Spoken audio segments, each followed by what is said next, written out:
जो भाई था अतीक का, मतलब जिस लड़की पे उसकी नज़र पड़ती थी उसे उठा लेता था। सिविल लाइंस के 2 होटल थे जिसमें उनका एक स्वीट हमेशा बुक रहता था। जो लड़की उनको पसंद आ जाती थी वो लड़की उस होटल में होती थी। एक लड़की को लगातार टॉर्चर किया उस लड़के ने। शादी करनी नहीं है, सिर्फ सेक्स टॉय था उसके लिए वो। अतीक तो डेमोग्राफी चेंज कर रहा था, मालूम आपको? वो कछार में जो उसका विधानसभा थी वहां पे पकड़ पकड़ के मुसलमान ला रहा था। अतीक के ने अपने गैंग उतार के वहां बच्चियों से बलात्कार करा दिया, मुस्लिम बच्चियों से। अतीक आके अखिलेश यादव पे हाथ रखने की कोशिश करके कुछ बताते हैं, अखिलेश यादव से धक्का दे देते हैं। समय बदल चुका है। मिट्टी में मिला दूंगा इस अपराधी को, मिट्टी में मिलाने का काम करेगी हमारी सरकार। सर वहां से तय हो चुका था, वहां से तय हो चुका था। ठोकिया के पर्चे छपे थे जो पूरे चित्रकूट और बुंदेलखंड में लगे थे। उसमें लिखा था, अगर वोट की बाल्टी नहीं लगी तो हैंडपंप पानी नहीं खून उगलेगा। Mulayam Singh was the man जो बेमई में धरने पर बैठे थे कि फूलन देवी को जब तक पकड़ा नहीं जाएगा मैं यहां से उठूंगा नहीं। And Mulayam Singh was the man जिन्होंने मुख्यमंत्री होकर एक आदेश जारी किया कि जनहित में फूलन देवी के सारे मुकदमे वापस लिए जाते, और उन्होंने मिर्जापुर भदोही से फूलन देवी को टिकट दे दिया। योगी जी की लोकप्रियता से खुद बीजेपी के बड़े नेताओं में बेचैनी है, इसमें सत्य था। जब योगी आदित्यनाथ ने अपने कर्म से, अपने स्टाइल ऑफ पॉलिटिक्स से अपने आप को वहां पहुंचा दिया है तो दिक्कत किसको हो सकती है? उस आदमी को जो मोदी के बाद अगला पसंद हो सकता है। हर चीज का कीड़ा होता है, पत्रकारिता का कीड़ा है, गाने का कीड़ा है, क्रिकेट का कीड़ा है, अपराध का भी एक कीड़ा होता है। और अपराध का कीड़ा एक ऐसा होता है जो किसी बेगौन स्प्रे से नहीं मरता।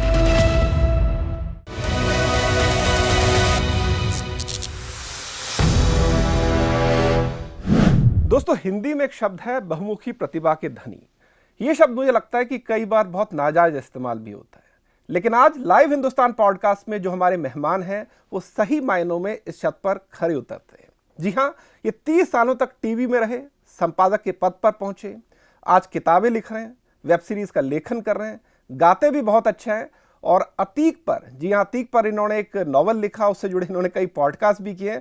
और ये कहने में कोई हर्ज नहीं कि इनकी बातों ने और इनके विश्लेषण ने एक तरह से सोशल मीडिया पर धूम मचा दी है। तो हम स्वागत करना चाहेंगे मनोज राजन त्रिपाठी जी का। मनोज जी, बहुत स्वागत आपका। आपका भी नीरज जी, बहुत बहुत शुक्रिया कि मुझे आपने यहाँ बुलाया और एक बार फिर मेरे मन का जो बहाव है उसको बहने के लिए एक जगह दी। नहीं, बिल्कुल मनोज जी, पहले तो मैं इस कॉम्प्लीमेंट से आपकी इस कार्यक्रम की शुरुआत करूंगा कि आपको मैंने जितना भी सुना पॉडकास्ट के जरिए, एक होता है बात रखना और एक होता है बात इस तरीके से रखना, इस तरन्नुम में रखना कि ऐसा लगे कि आदमी या तो लिखा हुआ पढ़ रहा है या वो जो बोल रहा है उसे एज इट इज लिखा जा सकता है। तो ये माँ सरस्वती की आप पर एक विशेष कृपा है, इसमें तो कोई हर्ज नहीं है। बिल्कुल, सारी कृपा ही माँ सरस्वती की है। और मुझे लगता है कि मेरी जो माँ थी वही माँ सरस्वती थी, जिनकी कोख में मैं 9 महीने रहा, जिन्होंने मुझे जन्म दिया, वही माँ सरस्वती थी। अगर मैं उन्हीं को पहचान लिया, उनको ही पहचान गया और उन्हीं को दुर्गा भी मान लिया, लक्ष्मी भी मान लिया और सरस्वती मान लिया, तो माँ से बेहतर कोई भगवान नहीं है। और मुझे लगता है मुझे जो कुछ भी मिला वो सब वैसे ही मिला। आपने कहा बहुमुखी प्रतिभा की बात है, मैं छोटी सी चीज़ बताता हूँ आपको। मेरे नाम में भी बहुमुख है। मेरा नाम है मनोज, एक्चुअली मेरी कागज़ों में मेरा नाम मनोज त्रिपाठी है। फिर जब लिखने लगा तो मेरे घर का नाम राजन है, तो मनोज राजन त्रिपाठी हो गया। कभी कभी क्या हुआ, मैंने ये पाया कि मेरे एयर टिकट हों या किसी और कागज़ में कहीं जा रहा हो या मुझे कुछ और सरकारी गैर सरकारी काम करना हो, पता नहीं उसमें मनोज रंजन त्रिपाठी क्यों आता है, वाई इट साउंड्स। तो एक काम हो गया मेरा मनोज राजन त्रिपाठी, एक मनोज त्रिपाठी, मनोज राजन त्रिपाठी, एक हो गया मनोज रंजन त्रिपाठी। जैसे मनोज रंजन त्रिपाठी आता है तो मैं तुरंत बिहार में शिफ्ट हो जाता हूँ क्योंकि वहाँ इस तरीके के नाम होते हैं। लेकिन एक बड़ा गजब है, चाहे अखिलेश यादव हो, डीजीपी थे ब्रजलाल उत्तर प्रदेश के, इन्होंने मुझे एक नया नाम दिया हुआ है। क्या? ये मुझे मनोरंजन त्रिपाठी कहते हैं। तो वो नाम में ही इतने कोण खुले हुए हैं कि उसका भी एक अलग ही मजा है। और मैं कभी किसी से नहीं कहता कि मेरा सही नाम ले दो, और शायद यही वजह है कि वो माँ ने जो भी दिया होगा वो अलग अलग कोण में खुलता है। और मुझे लगता है कि जिंदगी 360 है और इस 360 में जो नाम मिले, जो काम मिले, आपको करते जाना चाहिए। बिल्कुल, तो मतलब आप खुद बहुमुखी प्रतिभा के धनी नहीं है, आपका नाम भी बहुआयामी है। बहुआयामी है। बहुत सारे आयाम है इसके। तो मनोज, जिस सवाल से मैं शुरुआत करूंगा कि जब आपने टीवी में इतने सालों तक नौकरी की और तमाम दुनिया को देखा समझा, और आपके अंदर एक लेखक भी है, आपने लिखना भी तय किया, तो जब आपने अतीक पर किताब लिखी और ख़ास तौर पर उसके अंतिम दिनों पर किताब लिखी, जब वो साबरमती जेल से यूपी शिफ्ट होता है और फिर उसका जब वहाँ पर मर्डर हो जाता है, आपने इसी विषय को क्यों चुना? क्योंकि आपके पास लिखने के लिए पूरी दुनिया थी। क्या फैसिनेट किया इस आखिरी दिनों में अतीक के, जो आपको लगा कि नहीं, ये कहानी भली एक काल्पनिक किरदारों के तौर पर ही आए लेकिन जनता के सामने आनी चाहिए? मेरे पब्लिशर्स ने मेरा एक सब्जेक्ट ओके किया हुआ था और वो सब्जेक्ट कश्मीर पे था। रिसर्च हो चुकी थी, काम कर रहा था और करीबन 100 पेज लिख चुका था।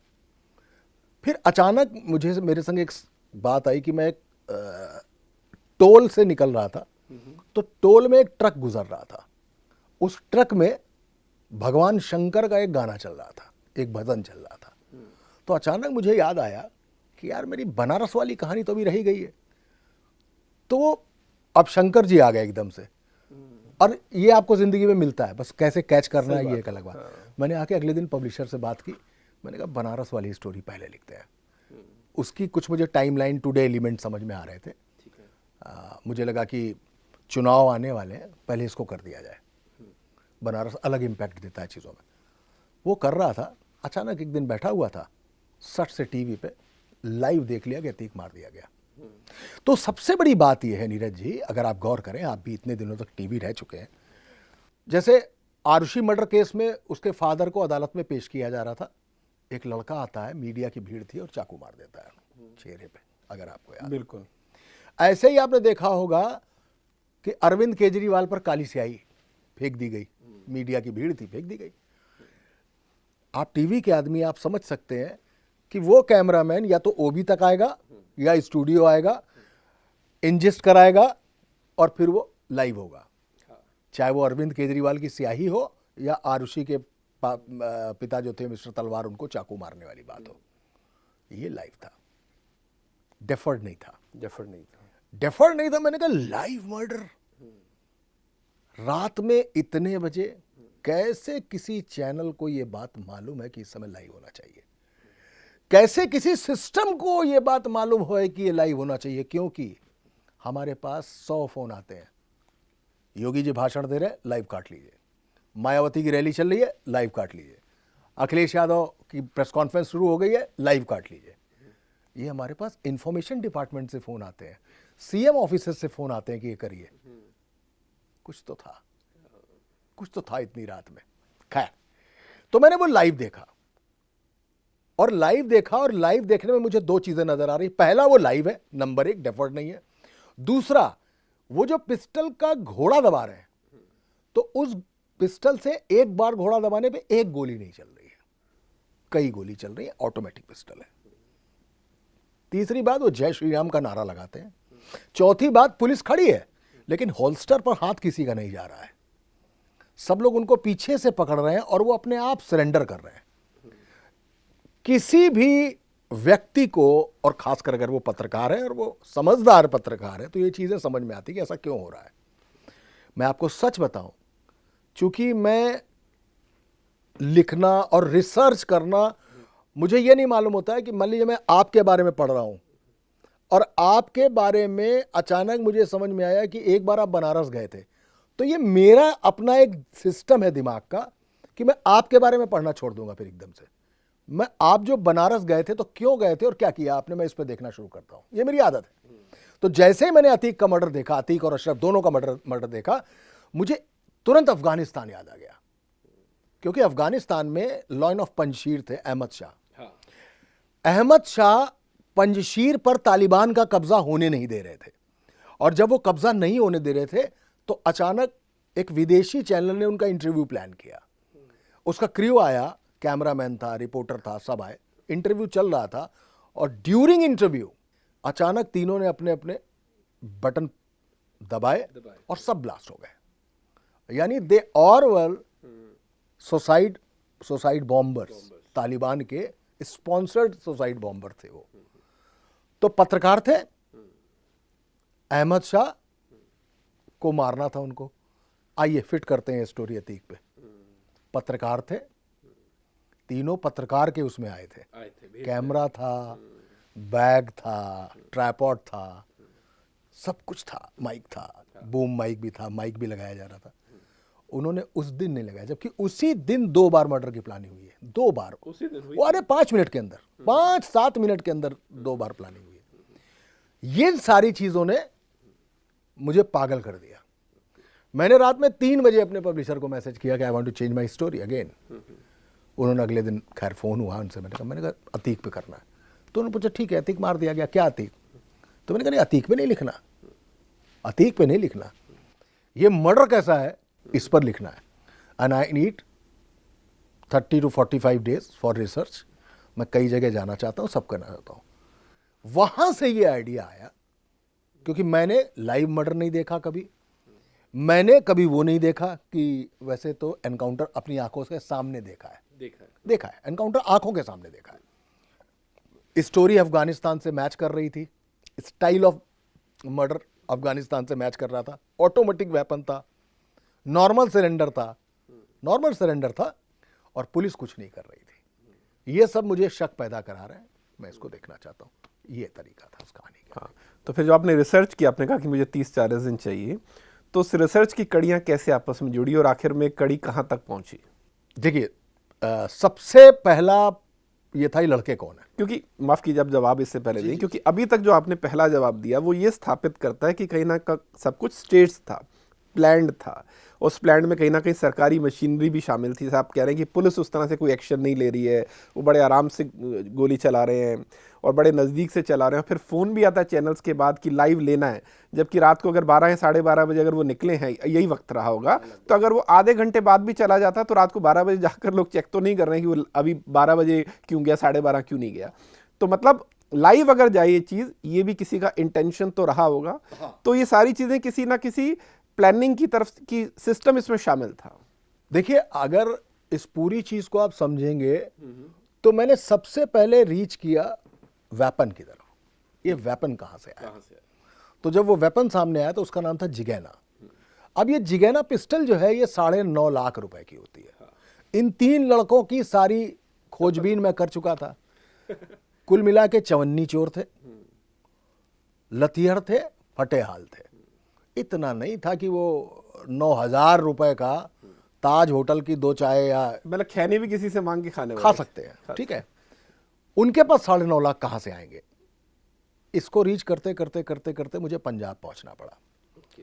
वहां समझ में आया, नहीं पहले मैं बुंदेलखंड गया, क्योंकि एक लड़के ने अपने 2 दोस्तों को बुंदेलखंड के पाठा के जंगलों में ट्रेनिंग दी थी, कैसे जिगाना चलानी है। अच्छा, बैडमिंटन देखते हैं आप? कभी बैडमिंटन खेला है आपने? तो बैडमिंटन में जब आप देखेंगे तो पीछे एक कदम जाना है, आगे एक कदम बढ़ के ऐसे करना है। तो ये जिगाना चलाने का उनको स्टाइल सिखाया गया, स्टेपिंग सिखाई गई। क्यों सिखाई गई? कि मान लीजिए मैं आपको गोली मार रहा हूं तो आप मुझे कहीं ना लपक लें। वो स्टेपिंग सीखनी पड़ी उनको। और ऑटोमेटिक थी तो ब्लास्ट होता है, अच्छा बर्स्ट अच्छा होता है। जैसे AK-47, AK-57 है, इनका फायदा क्या है? दुश्मनों के लिए इनका फायदा क्या है?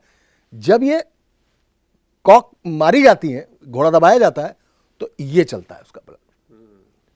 जिगैना जैसी pistol automatic cut cut cut cut cut cut cut cut चलती जाती। तो वहां पहुंचा, पता लगा इस लड़के की ट्रेनिंग लॉरेंस बिश्नोई गैंग के बंदों ने कराई थी। वेपन कहां से मिले?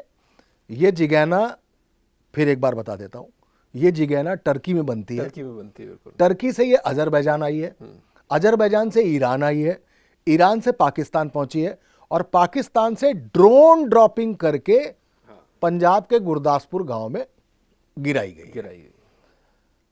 इरफान खुर्जेवाला बुलंदशहर का रहने वाला है, देश का सबसे बड़ा वेपन स्मगलर है, वो इसकी चेन है, वहां से आया। इसके बाद यह सुपारी पहुंचती है रोहिणी कोर्ट। रोहिणी कोर्ट में मैं बार बार उनका नाम भूल जाता हूं, एक टिल्लू तेजपुरिया हुआ करता था, जिसका मर्डर तिहाड़ जेल में किया गया। बिल्कुल। अरे देखिए, गोगी, जितेंद्र गोगी। तो लॉरेंस बिश्नोई गैंग ने सिद्धू मूसेवाला को मारा। क्यों? क्योंकि जो मिड्ढा गैंग था, उस गैंग ने लॉरेंस बिश्नोई के उसके गोल्डी बरार के बंदे को मारा था। ये बदले की कहानी हुई। अब इसी में आके प्रिंस तेवतिया का मर्डर हो गया, ये भी लॉरेंस बिश्नोई का आदमी था। तो जितेंद्र गोगी तिहाड़ में बंद था और टिल्लू तेजपुरिया भी तिहाड़ जेल में बंद था। टिल्लू तेजपुरिया को मरवाना था क्योंकि वो उस गैंग का था, अपोजिट गैंग का, अपोजिट लॉरेंस बिश्नोई।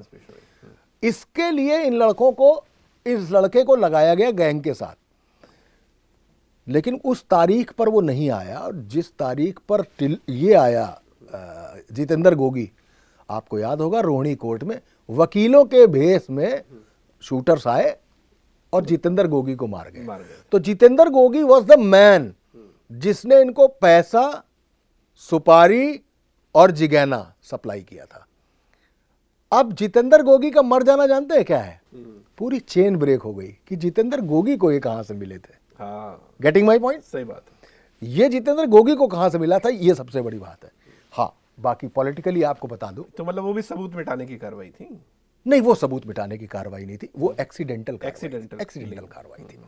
उसमें चेन ब्रेक हो गई। सुपारी तो ये यूपी से चली है, यूपी से पहुंची है पश्चिम, सुनील राठी और राठी भाटी गैंग जो है पूरा, इस गैंग में से एक के साथ ये प्राइम लड़का जो था, ये कभी किसी दूसरी जेल में रहता था, पांव दबाता था, चेलाही करता था। चेलाही समझते हैं आप? हाँ। मक्खनबाजी, हाँ। पैर दबा देना, हाँ। कपड़े धो देना, ये सब था। बट उसके मन में एक इरादा था, आपको कोई एक लड़का मिल जाए और आपको एक शानदार स्टोरी बताए, फिर आप उससे पूछे कि अच्छा तुम ये बताओ दिल्ली में जो लाल किले में ब्लास्ट हुआ था इसकी खबर कैसे लिखोगे, वो 5 मिनट में सर आपको लिख के दे दे, आपके नजर में आ जाएगा कि ये बंदा पत्रकार बन सकता है। बिल्कुल हो सकता है। तो जब हमारे समझ में आ सकता है कि ये पत्रकार बन सकता है, तो किसी सुपर क्रिमिनल के नजर में तो तुरंत आता है कि यार ये आदमी बहुत बड़ा गैंगस्टर बनना चाहता है, पोटास तो है इसके अंदर, इसको एक चांस चाहिए। तो उसके पोटास का इस्तेमाल किया। और होता क्या है कि जब एक अपराधी जो बन रहा होता है ना, उसके अंदर कीड़े होते हैं, हर चीज का कीड़ा होता है, पत्रकारिता का कीड़ा है, गाने का कीड़ा है, क्रिकेट का कीड़ा है, अपराध का भी एक कीड़ा होता है। और अपराध का कीड़ा एक ऐसा होता है जो किसी बेगॉन स्प्रे से नहीं मरता, चाहे वो रेड बेगॉन स्प्रे हो, चाहे वो ब्लैक बेगॉन स्प्रे हो, उससे नहीं मरता। और यही इसी कीड़े को पहचान कर उसको आगे बुलाया गया, आगे भेजा गया, जिसने आके अतीक को मारा। एक लाइन और कहूंगा तो आपको पूरी कहानी समझ में आ जाएगी कि जो ये लड़के मारने वाले, इनका पहला बयान क्या है?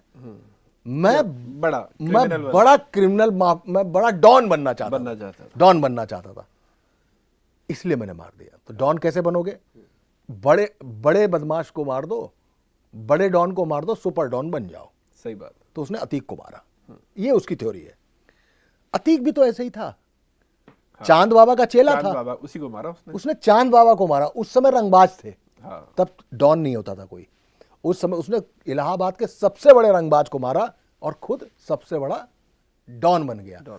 तो ये कहानी डॉन बनने से शुरू होती है और किसी दूसरे के डॉन बनने पे खत्म होती है। तो चलिए, पुलिस का जो तरीका था, पुलिस जिस तरीके से पूरी लेथार्जिक थी, उनको बाकायदा उन्होंने स्पेस दे रखा था, चला लो बाद में सरेंडर हो जाएगा, होल्स्टर में नहीं गया, हो गया। जिस तरीके से वो तीनों लड़के जेल में हैं, उसके बाद सब कुछ थमासा हुआ है ना, वो बात। ये चलिए तो अभी की बात है, उस समय की बात यही है। उससे तो ये बात समझ में आती है कि हाँ, कुछ ना कुछ अंदर अंदर विद इन सिस्टम। लेकिन मनोज जी ये बताइए कि अगर विद इन सिस्टम ये तय हुआ कि चलो हम मानने की सीधे तौर पर ना भी कहें, आप इशारों में तो ये कहने की स्टेट मशीनरी उसमें शामिल थी, लेकिन मेरा एक कहना है कि सरकार आपकी है और एक तरह से उस पर कानूनी कार्रवाई भी चल रही है, सारे सबूत भी जुटाए जा सकते हैं। आज वो वक्त भी नहीं कि गवाह डर के मारे मुकर जाए, जैसे कि उमेश पाल मुकर गया था, है ना। तो उसके बावजूद ये क्यों लगा कि नहीं, हमें एक बड़ा मैसेज देना है, इसकी सरेआम हत्या करवानी है, इस तरह से इसकी किलिंग करवानी है और फिर बाद में जो लड़के उनसे एक नारा भी बुलवाना है। आपको लग रहा है कि इसमें एक मैसेजिंग जो दी गई उसकी ज़रूरत क्या थी? थ्रू प्रॉपर जो कानूनी कार्रवाई है उसके हिसाब से अगर इसको सज़ा मिलती तो क्या ज़्यादा सही मैसेज नहीं था? देखिए, मुझे तो हमेशा लगता है कि इंस्टेंट जस्टिस कोई इंस्टेंट जस्टिस नाम की कोई चीज़ ही नहीं होती है हैदराबाद में 4 लड़कों ने एक डॉक्टर का रेप किया। कुछ दिनों बाद वही चारों लड़के उसी जगह मारे गए जहां पे रेप करके उस डॉक्टर को जलाया गया था। पूरी दुनिया में, पूरे देश में खुशी हो गई। बहुत सही, बहुत सही। अगर ये बहुत सही है और अतीक के ऊपर 200 के आसपास मुकदमे, जिसमें 70-80 मुकदमे सिर्फ हत्याओं के हैं। अतीक ने बिल्कुल अतीम कसाई था, उस पर भी आएंगे। कसाई था, उसमें कोई दो राय नहीं। लेकिन अगर उसकी हत्या हो रही है और हत्यारों को फास्ट ट्रैक में लाके अब तक फांसी नहीं दी जा रही है, भले वो बदमाश हो, बात समझिएगा मेरी, क्योंकि फांसी की सजा तो कस्साब को भी दी गई तुरंत सुनवाई करके। तो जब कस्साब के लिए कस्साब पकड़ा गया था, इनकाउंटर कर दिया जाता, लेकिन कस्साब को पकड़ा गया, अदालत लाया गया, अदालत ला के उसको फांसी पहुंचाया गया। लगता है कि तुम हमारे देश के सिस्टम में जब आओगे तो सिस्टम का हर दिन तुम्हारा रोज एनकाउंटर करेगा, सिस्टम हर रोज तुम्हें फांसी देगा, और जिस दिन फाइनली तुम फांसी पा रहे होगे उस दिन एक्चुअली हम तुम्हारे पाप का जश्न मना रहे होंगे। अतीक को वैसे मारा जाना चाहिए था।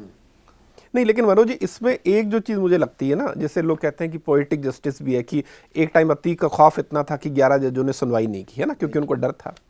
यही अतीक था जिसने 12वें ने की, फिर उसने जमानत दे दी। हाँ, जमानत दे दी बिल्कुल। और यही अतीक था जिसने मदरसे में लड़कियों के साथ भी, बच्चियों के साथ रेप करवाया। क्यों? क्योंकि वो मदरसा खाली नहीं कर रहे थे।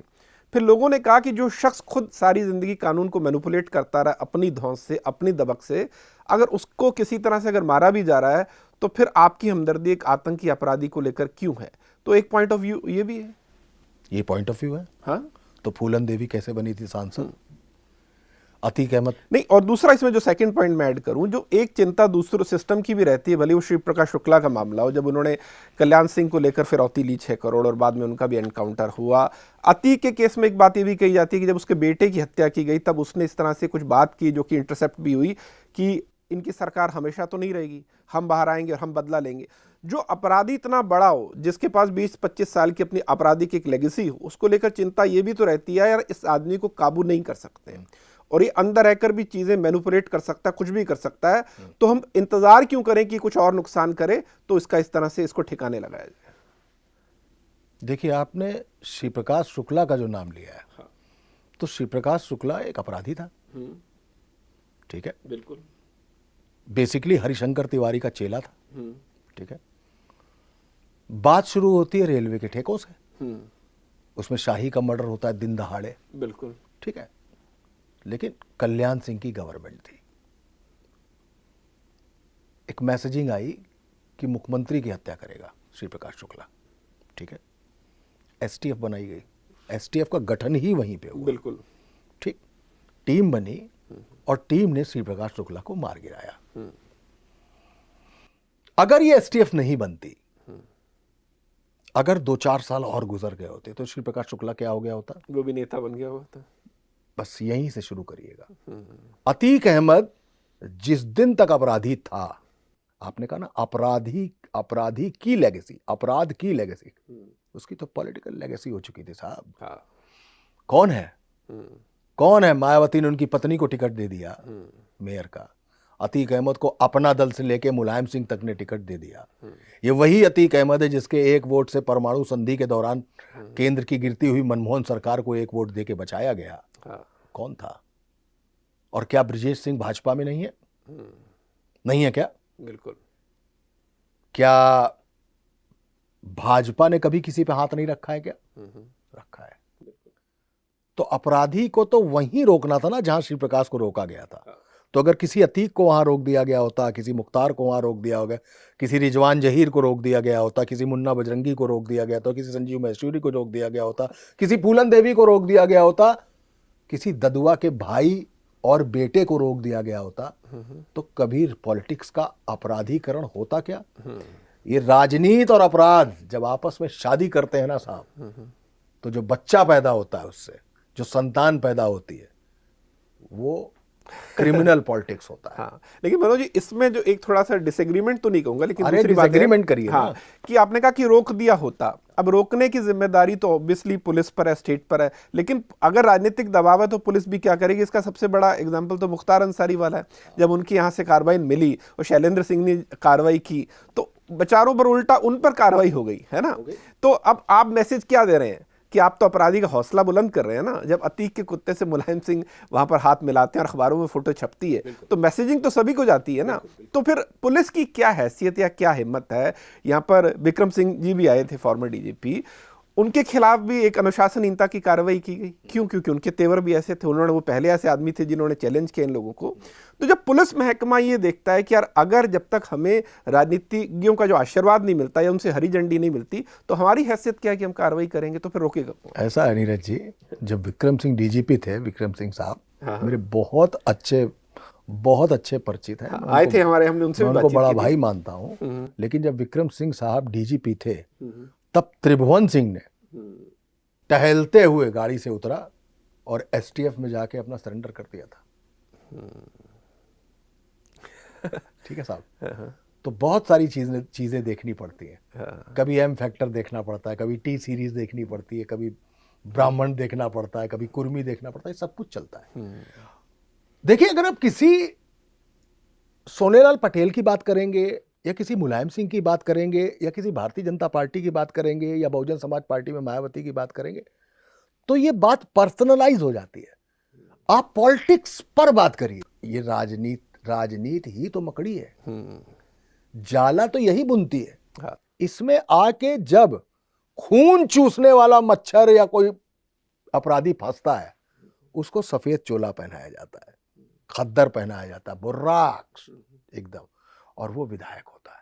साहब, ऐसा है कि जब एक अतीक कहीं का विधायक होता है ना, तो आसपास की 5 विधानसभाएं उसके दबदबे में होती हैं। और यही पॉलिटिकल एजेंडा होता है कि हम किसी अतीक, किसी ब्रजेश, किसी मुख्तार, इन पर जब हाथ रखेंगे तो ये आसपास की भी सीटें हमको दिलाएंगे। ये से होती है, इसलिए पॉलिटिक्स। एक लाइन बता देता हूं, 84 के आसपास की बात है। बेहमई में 21 या 22 ठाकुरों को, उसमें धानुक भी था, मुसलमान भी था, एक जात का और था, सब ठाकुर नहीं थे। फूलन देवी ने लाइन लगा के मार दिया। Mulayam Singh was the man जो बेमई में धरने पर बैठे थे कि फूलन देवी को जब तक पकड़ा नहीं जाएगा मैं यहां से उठूंगा नहीं। And Mulayam Singh was the man जिन्होंने मुख्यमंत्री होकर एक आदेश जारी किया कि जनहित में फूलन देवी के सारे मुकदमे वापस लिए जाते, और उन्होंने मिर्जापुर भदोही से फूलन देवी को टिकट दे दिया। बहुत बढ़िया उदाहरण दिया आपने। आप समझ रहे मेरी बात? सही बात है। अब आइए ददुआ, 35 साल पुलिस के पास, एसटीएफ के पास उसका फोटो नहीं था, एक स्केच था। 35 साल उस आदमी ने आतंक फैला के रखा था बुंदेलखंड के पाठा इलाके में। सरकारी सड़क, पुलिया, पानी की योजना। पाठा का जंगल समझते हैं? पाठा तेंदू पत्ता होता है साहब। हाँ। तेंदू पत्ते से क्या होता है? बीड़ी बनती। यानी बीड़ी का धंधा उस जंगल से चलता है, वो सरकारी ठेका होता है। लेकिन सड़क से लेके, नाली से लेके, हैंडपंप से लेके और तेंदू पत्ते तक, जब तक ददुआ का कमीशन सरकारी नहीं जाता था तब तक सरकार भी वहां काम नहीं करती थी। लेकिन ददुआ के इस आतंक को किनारे करके ददुआ के बेटे को विधायक बनाया गया, ददुआ के भाई को संसद तक पहुंचाया गया। कौन पहुंचा रहा है? अब आप कहेंगे मुलायम सिंह पहुंचा रहा, तो भाई एग्जाम्पल है मुलायम सिंह का। हाँ। सबने पहुंचाया। क्या रिजवान जहीर को कांग्रेस ने नहीं पहुंचाया है? क्या कांग्रेस समाजवादी पार्टी के समर्थन से नहीं चला रही थी सरकार? क्या मायावती ने मुख्तार अंसारी पे हाथ रखा तो क्या मायावती का समर्थन कांग्रेस ने नहीं लिया था क्या? बिल्कुल। क्या सोनेलाल पटेल ने अतीक अहमद को चुनाव लड़वाया, विधायक बनाया? क्या वो अध्यक्ष भी बने थे अपना दल के एक बार। क्या सोनेलाल पटेल यानी अनुप्रिया पटेल आज की, उनकी बेटी, क्या भारतीय जनता पार्टी के गठबंधन में नहीं है? सही बात है सर। हैंड इन ग्लव्स समझते हैं आप? सही बात है। सब हैंड इन ग्लव्स है। अपराधी ऐसे उभरता है। एक नाम अतीक का है। मेरे सामने स्टोरी जो मैंने आपको आइडिया बताया इसलिए थी, और उसमें एक स्टार मटेरियल था, अतीक अहमद था।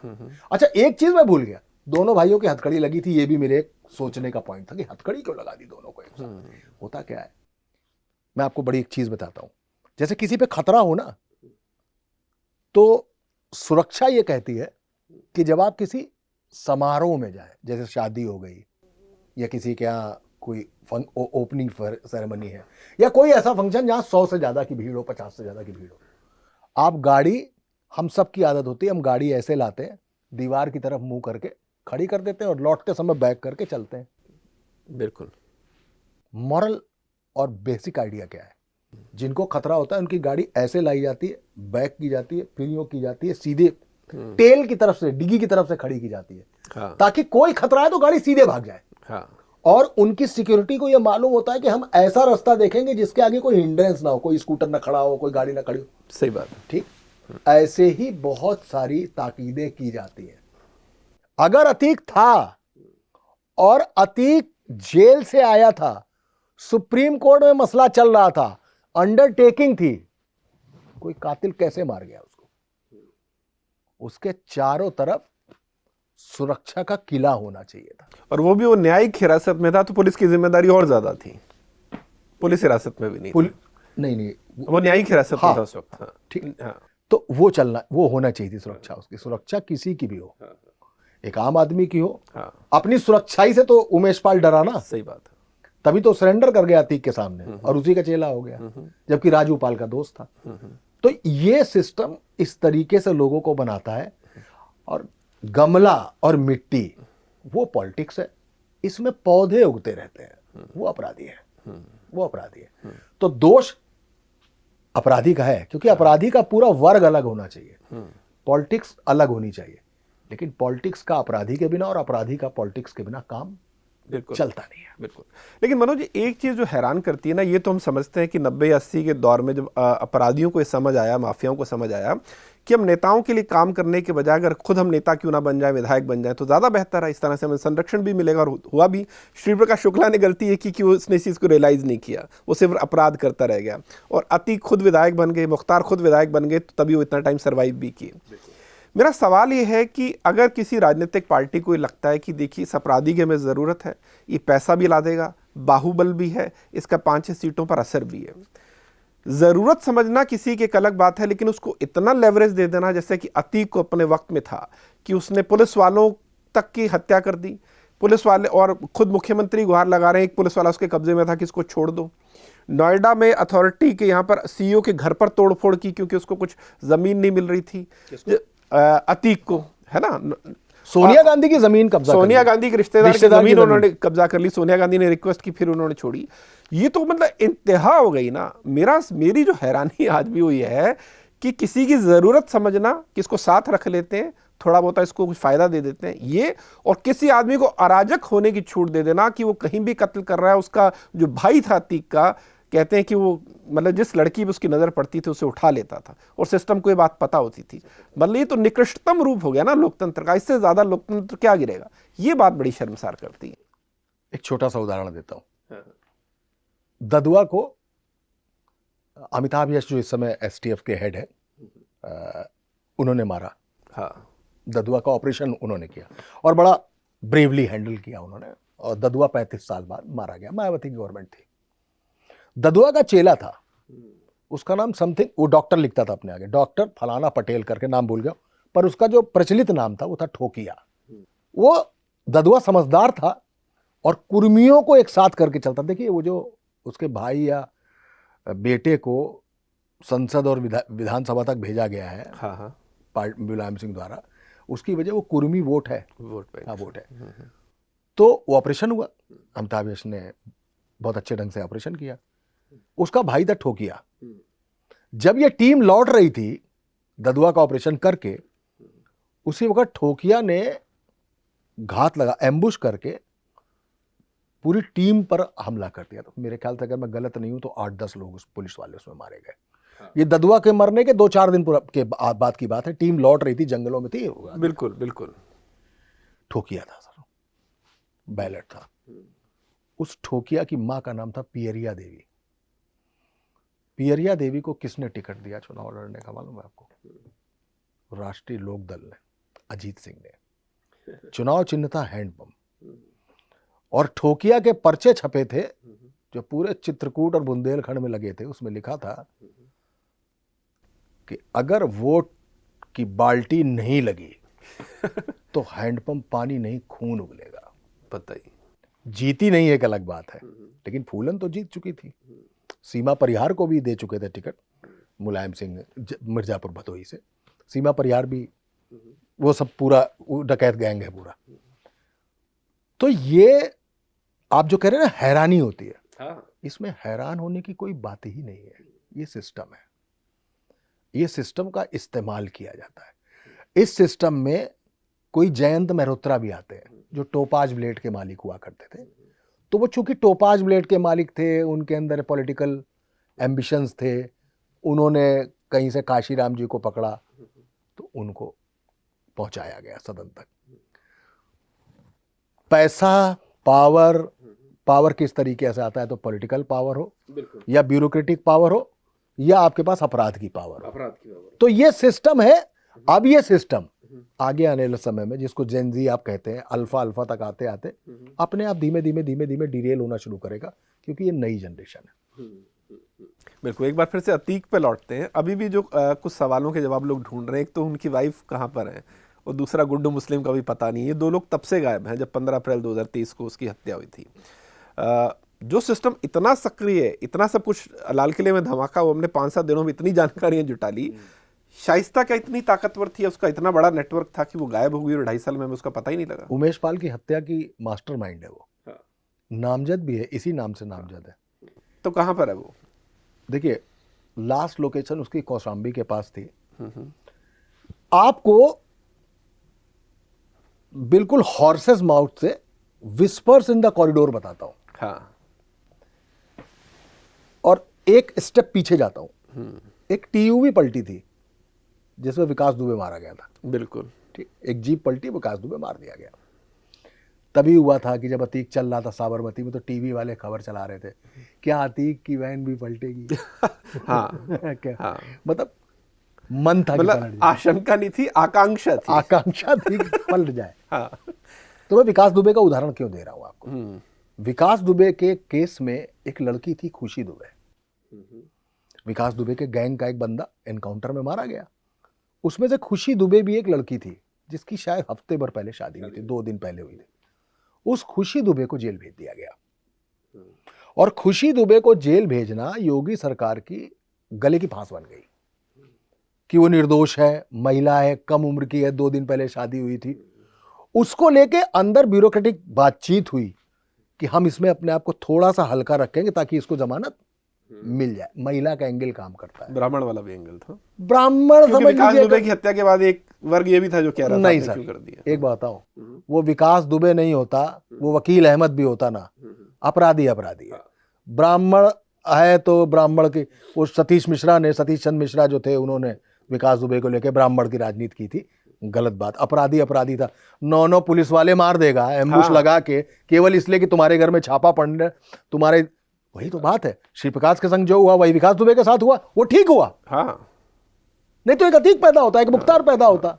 श्री प्रकाश ने खुद 35 ब्राह्मणों की हत्या की थी। हाँ, वो अगर उसको ब्राह्मण वाले एंगल देखना है तो। हमको और आपको भटकाने वाले लोग। हाँ, बिल्कुल सही बात। अपराधी है। हाँ।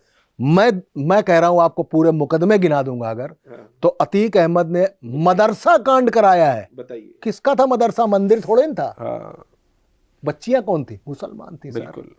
ना जाने कितने मुसलमानों को मारा है उसने। हाँ, उनकी चांद बाबा कौन था? हाँ, अपना गुरु मुसलमान था ना। तो इसको हिंदू मुस्लिम, मतलब ये मत सोचिए कि मुसलमान अपराधी होगा तो केवल हिंदू मारेगा, या केवल एक हिंदू आदमी है तो केवल मुसलमान मारेगा, और ब्राह्मण है तो ब्राह्मण को नहीं मारेगा। ये सब बेकार की बात है।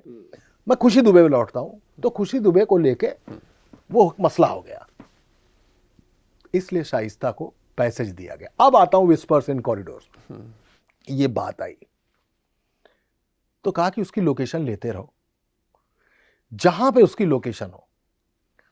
एक शाम को एक सायरन हूटर लगी हुई, टां टां टां टां करती हुई एक जीप गुजार देना, वो खुद अपनी लोकेशन बदल देगी।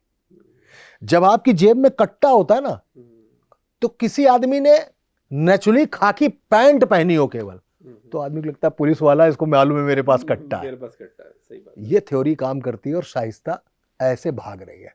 एंड दे नो, बट वो महिला, लेकिन अभी वो भारत में ही है, 100% भारत में है। गुड्डू मुस्लिम, उसके लिए तो कहा जा रहा है। उस पर आ रहा हूं, पहले इसको तो हाँ, चलिए इसको निपटा दे। तो वो है। अब आते हैं गुड्डू मुस्लिम पे। आप मेरी किताब पढ़िएगा जो पिछले साल अक्टूबर में आई है, पिछले साल। उसकी लास्ट लाइन ये है कि गुड्डू मुस्लिम बांग्लादेश में है। ओके।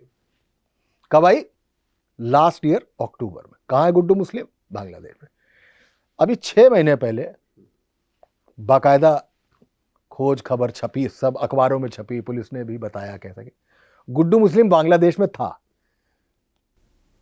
अब वो सऊदीया चला गया। सऊदी चला गया।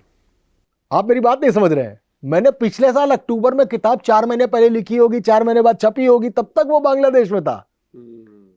छपी थी तब तक तो प्रेस में थी ना, जनता के हाथ में तो नहीं आई थी। लेकिन जब छपी तब तक वो बांग्लादेश में था, और अब पिछले 6 महीने तक वो बांग्लादेश में था। आप समझ सकते हैं मैंने कितना सोचा होगा, कितना रिसर्च किया होगा, कितने लोग। मेरे सोर्सेस पुलिस वाले, ब्यूरोक्रेट्स, अपराधी, नेता, ये सारे वो लोग हैं जो हमारे और आपके साथ रहते हैं, जो सरकार चलाते हैं, जो डिपार्टमेंट चला रहे हैं, जो खाकी पहने हैं, जो बड़े ऑफिसर्स में उस खाकी को भी चलाते हैं, वो मेरे सोर्सेस हैं।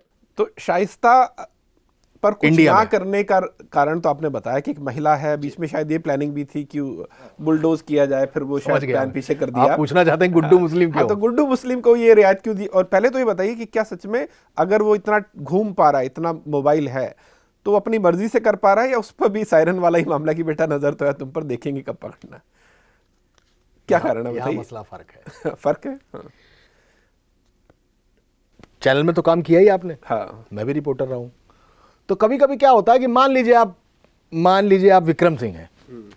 विक्रम सिंह साहब ने मुझे एक खबर होता है कि देखो अंदर ये चल रहा है, हम ये करने जा रहे हैं। ठीक है। मेरा नाम कहीं नहीं आना चाहिए। तो मैं खबर लिखता हूं, आके पूरी खबर लिख देता हूं, ये होने जा रहा है, ऐसा होगा, वैसा होगा, फला होगा। इस बारे में जब डीजीपी विक्रम सिंह से बात की तो उन्होंने कुछ भी कहने से इनकार कर दिया। Getting my point? सही बात है। होता क्या है, हर आदमी अपना सोर्स कभी रिवील नहीं करता, अपना मुखबिर कभी रिवील नहीं करता। उसके लिए वो जो कर सकता होगा वो करेगा। पुलिस मुखबिर पालती है। अगर मुखबिर ना पाले, उसका एक बजट है। ऐसा नहीं कि लिखित रॉ का एक बजट है, आईबी का एक बजट है, पुलिस का भी अपना एक बजट है। वो अपने मुखबिरों पर खर्च करती है। हाँ। वो अपने इन्फॉर्मर्स को पालती है। हाँ हाँ। अब आप इतनी बात से समझ गए होंगे गुड्डू मुस्लिम कौन था। बिल्कुल सही बात है। तो गुड्डू मुस्लिम ने सारी लोकेशंस बताई हैं। गुड्डू मुस्लिम वाज द मैन जिसने ये बताया कि भाई फला की लोकेशन ये है, ढिमाके की ये ऐसा किया गया, वो ऐसा किया गया। उसके पीछे की वजह है। अतीक के आखिरी शब्द भी शायद यही थे, या उसके भाई के, कि गुड्डू ही बोला था उसने और गोली चल गई थी। क्या वो भी ऐसा ही कुछ बोलने वाला था क्या? मेन बात ये है मेन बात ये है कि गुड्डू मुस्लिम। हाँ, और यहाँ पे आके काम खत्म हो गया। हाँ। हुआ क्या, ये दोनों शातिर भाई अतीक और अशरफ, ये क्या कर रहे थे, ये उमेश पाल का पूरा मर्डर गुड्डू मुस्लिम पर ही थोपने जा रहे थे। ओके। Getting my point? हाँ। मेरा बड़ा तकिया कलाम हो गया, गेटिंग माय पॉइंट। मैं बहुत कोशिश करता हूं इसको इस्तेमाल ना करूं, लेकिन आ जाता है। तो उमेश पाल का सारा मसला, सारा मर्डर वो उन्हें पे थोपने जा रहे थे। बेटा बदकिस्मती से वहां पहुंच गया, ये बताने जा रहे थे। ओके। ये बात अब पुलिस खेलती है। ये बात खाकी ने गुड्डू मुस्लिम को लीक की कि बेटा तुम तो गए। वो बात उस मर्डर के दौरान उनके मुंह से भी निकली कि मेन बात यह है कि गुड्डू मुस्लिम। हाँ।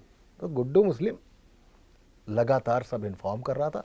और हमें जैसे कभी कोई घपला होता है, कोई घोटाला होता है, कोई बड़ा पॉलिटिकल मर्डर हो जाता है, उसमें कुछ वो बन जाते हैं ना सरकारी गवाह। सरकारी गवाह। हाँ। तो लिखत पढ़त में वो सरकारी गवाह नहीं है। हाँ। बट वो इन्फॉर्मर है। और अपने इन्फॉर्मर को सेव करना लॉजिकली, मॉरली, पॉलिटिकली ठीक है, बिल्कुल ठीक काम है। तो गुड्डू मुस्लिम को वो पैसेजेस हैं। जैसे आप बहुत सारी फिल्मों में देखते होंगे कि रॉ का एजेंट वहां गया, वो करके आ गया, यहाँ उसको पहचानने से इनकार कर दिया जाता है। जानते सब है। तो यही एक तरीका है, गुड्डू मुस्लिम को एज एन इन्फॉर्मर पैसेज दे दिया गया है। बिल्कुल बिल्कुल। एक चीज जो और मनोज जी निकलती है, बहुत सारे लोग ये सवाल करते हैं कि जब एसटीएफ का गठन हुआ था शिवराज शुक्ला के लिए, और बाद में बड़ा उसका एनकाउंटर भी हुआ, तो ये वही दौर था जब अतीक भी सक्रिय था। अतीक ने राजूपाल की हत्या करवाई, मुख्तार ने भी कृष्णानंद रॉय की हत्या करवाई, ये लोग भी कर रहे थे। बस फर्क ये है कि तब तक के राजनीतिक चोला भी ओढ़ चुके थे। तो क्या माना जाए कि एसटीएफ ने जो उस वक्त श्री प्रकाश शुक्ला का एनकाउंटर किया, अपराधी तो तब भी सक्रिय थे, गैंगस्टर तो तब भी सक्रिय थे, इस तरह के लोग थे, क्या राजनीतिक तौर पर उसके हाथ बंधे थे कि उसके बाद उसने इस तरह की बड़ी कोई कार्रवाई नहीं की और ये लोग अगले 10 सालों तक और इस तरह का आतंक फैलाते रहे? क्या फर्क आप देख रहे हैं? सिर्फ यही कि ये लोग, इनके पास एक राजनीतिक चोला था, वरदहस्त हासिल था? 492 साल तक अयोध्या में राम मंदिर का मुद्दा चला। ठीक है, कभी कुछ होता था, कभी कुछ होता था, कभी राजीव गांधी ताला खोल देते थे। बीजेपी सेंटर में आई, सेंट्रल में आती है और आकर रथ निकालती है, मुद्दा गर्माता है। एक पॉलिटिक्स का नया एरा शुरू। मैं चीजों को अलग तरीके से बताने की कोशिश करता हूं। बिल्कुल सर। मुलायम सिंह कहते अच्छा गोली चलवा देंगे, गोली चल गई, कार सेवक मारे गए। कार सेवकों के मारने पे क्या हुआ? मुस्लिम वोट बैंक इधर आ गया। पहली बार मूंगफली के दाने से मूंगफली के दाने निकलना शुरू हुए, क्योंकि जब तक ये मूंगफली एक है तब तक ये हिंदू है। जैसे इसको तोड़ेंगे तो इसके अंदर एक होगा अगड़ा, एक होगा पिछड़ा, एक होगा दलित। तो बीजेपी ने उस बिखरे हुए दानों को फिर एक मूंगफली के कवर में रखा और राम मंदिर को एक मुद्दा बना दिया। इंसर्शन ऑफ द पार्टी है। आप समझ रहे मेरी बात? यहां से पार्टी इंटर मारी है। उसके बाद आज राम मंदिर आपके सामने बना खड़ा है। कश्मीर से धारा हट गई सर ना, हो गई ना? इतने दिनों का मुद्दा था, क्यों? पॉलिटिकल विल अब आई है अतीक पे। विल है तो श्री प्रकाश मारा गया, विल नहीं है तो अतीक को अतीक बनने दिया जाता है। तो कल्याण सिंह को क्रेडिट जाता है इस बात का? बिल्कुल 200% जाता है। और वो भी मैं हैरान इस बात पे होता हूँ, अगेन आपकी बात बीच में रोक रहा हूँ, कि 97 में जब श्री प्रकाश शुक्ला का एनकाउंटर हुआ तब रिसोर्सेज भी नहीं थे। मैं पूरी स्टोरीज पढ़ रहा था। हाँ, बिल्कुल कुछ ट्रैक करना बड़ा मुश्किल था, मोबाइल बड़ा नया नया था, उस तरह से ट्रैकिंग डिवाइस भी नहीं थे। और पुलिस ने जो मगजमारी की है, मैं मतलब सलाम करता हूँ उन लोगों को जो उन्होंने किया। लेकिन 2002 तक या उसके बाद तक तो टेक्नोलॉजी बहुत एडवांस हो चुकी थी, बहुत ईजी था सब चीजें ट्रैक करना, सबूत जुटाना। और सबूत जुटाने की क्या जरूरत है जब अतीक खुद फोन करके कह रहा है कि ये गंद आ रही है, इसको मैंने मार दिया, इसको उठा के ले जाओ, सबूत तो खुद दे रहा है। बिल्कुल। तो मतलब अगेन वही बात है कि लेवरेज चूंकि उनको मिला हुआ है राजनीति, इसलिए वो कर रहे हैं सब। देखिए सर, ऐसा है, विधानसभा को सीन याद करिए जब अखिलेश यादव कह रहे हैं कि आप बहुजन समाज पार्टी का नाम इसलिए नहीं ले रहे हैं क्योंकि बहुजन समाज पार्टी से आपकी मिली भगत है। हाँ। और उमेश पाल नाम के एक वकील की हत्या हो गई है, दिन दहाड़े मार दिया गया। वहां पे योगी आदित्यनाथ खड़े होते हैं और कहते हैं कि एक अपराधी को पोषित आप करेंगे, उसको फूलों की माला आप पहनाएंगे और हम पर आरोप लगाएंगे कि हम उसे बचा रहे हैं। मिट्टी में मिला दूंगा इस अपराधी को, मिट्टी में मिलाने का काम करेगी हमारी सरकार। सर वहां से तय हो चुका था, वहां से तय हो चुका था कि ये आदमी, इसके लिए हत्या की बात नहीं कर रहा हूं। हाँ। मैं किसी एनकाउंटर की बात नहीं कर रहा हूं, लेकिन यह तय हो चुका था कि अतीक के बुरे दिन शुरू हो गए। अतीक ने किया क्या? अतीक ने किया ये, जेल में था, जेल में व्यापारी को मारा, लेकिन मुख्यमंत्री योगी आदित्यनाथ की सरकार आ चुकी थी। हाँ। ठीक है, उसको लगा जिस तरीके से तमाम मुसलमान माफियाओं पर कार्रवाई चल रही है, या यूं कहिए कि ज्यादा मुसलमानों पर ही कार्रवाई चल रही है। उसने अपनी जेल शिफ्ट की। जाता कहाँ है? गुजरात। साबरमती। वहां बैठता है, वहां से गैंग चला रहा है, चल नहीं रही है। उमेश पाल जो राजू पाल की हत्या का गवाह था, उसको उस पूरी जमीन की जो प्लॉटिंग हुई थी, मेरे ख्याल से एलिना सिटी नाम है उसका, उसके प्लॉट के पैसे ले रहा था पर परिमली को नहीं दे रहा था।